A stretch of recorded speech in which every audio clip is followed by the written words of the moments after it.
Hi, this is Dave, Fellow Running Guide. Welcome to this week's map reading task. We've got a fantastic summer solstice sunrise morning. I said it, I managed to say it.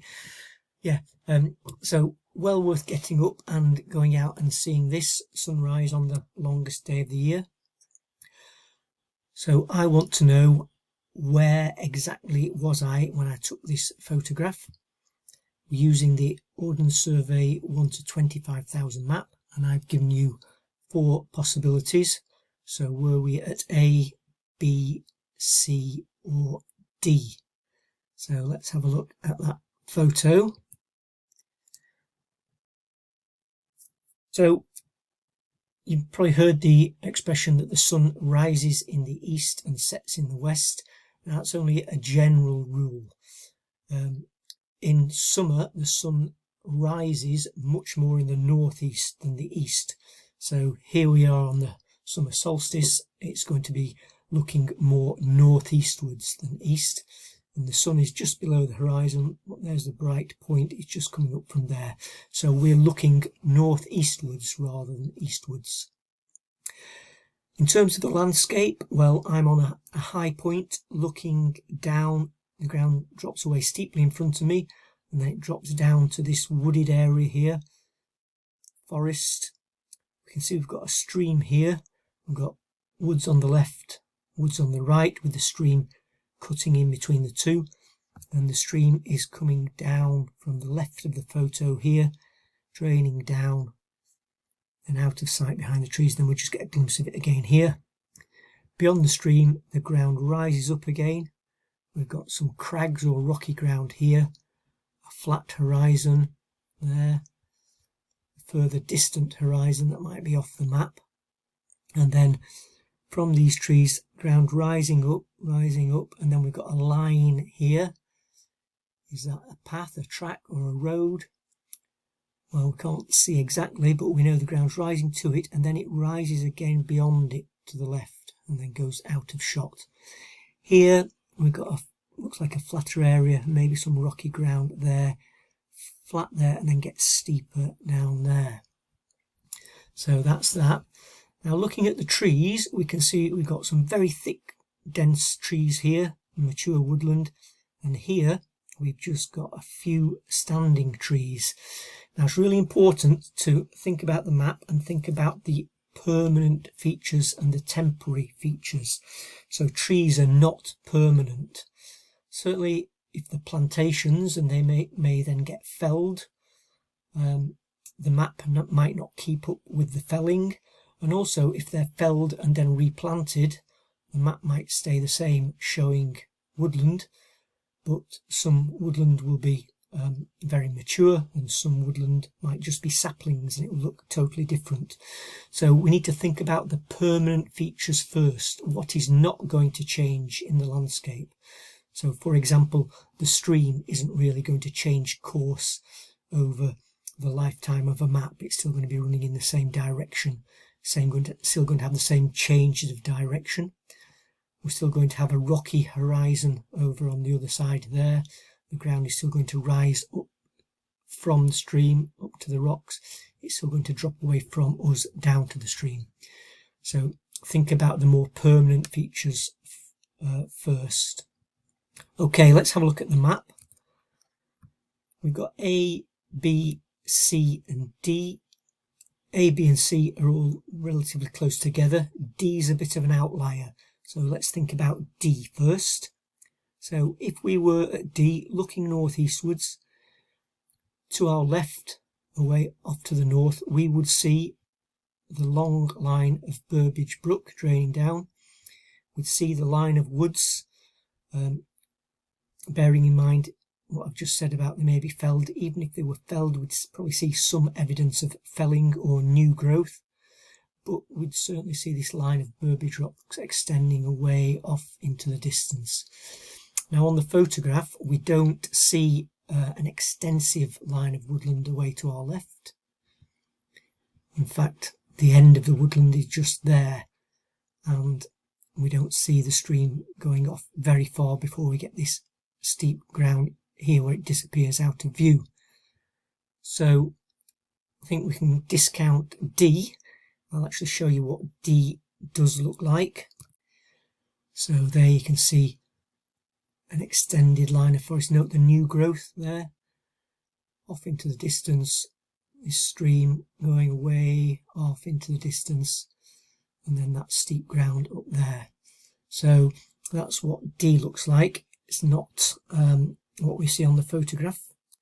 So what can help us determine whether it's A, B or C? Well, a few things we can do. Think about this path or track there. Looks like we're looking down onto it, and then it's rising up there. That's one thing. And then imagine drawing a straight line from where we are here through this very edge of the trees and extending that line on and beyond the stream and up the other side, and seeing how close to this steepening here it gets. And then also doing the same thing, a straight line along this stream here, across this stream from where we are, where the photo was taken, and then extending it up to the horizon line on the other side. So let's do that on the map. Okay, let me just put some arrows on the map. So like I said, imagine, we'll start off at C. Imagine drawing a straight line through there and up the other side. So you just put an arrow on there. If we were at C, we'd be looking straight up that gap, wouldn't we? Absolutely straight in line with the stream at that point. Up to there, and crags. And then if we were to look from C along the very top of those trees, it would put us very close here to that steepening there.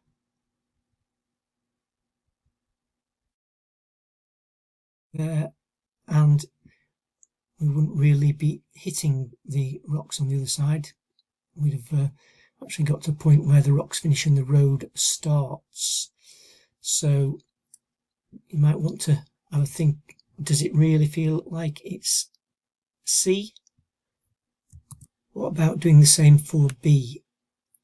Well, here we're still looking up the stream, but not quite as directly up it, a bit more obliquely up that stream from there and hitting the rocks there, and then hitting the top corner of these woods and across. See, there's a bit more of a gap there between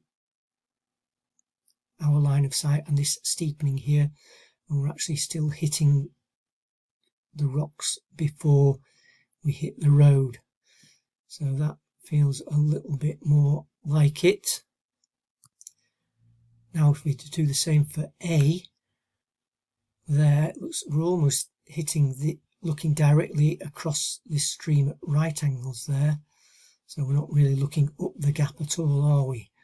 So that doesn't quite feel right. And also going across there, getting quite a gap between there and that steepening there. So, but my first concern would be this, looking down into the stream there for that one. Then the other thing we said we'd think about is the height looking over onto that path. So let's have a look at that. So I've zoomed in a bit on the map.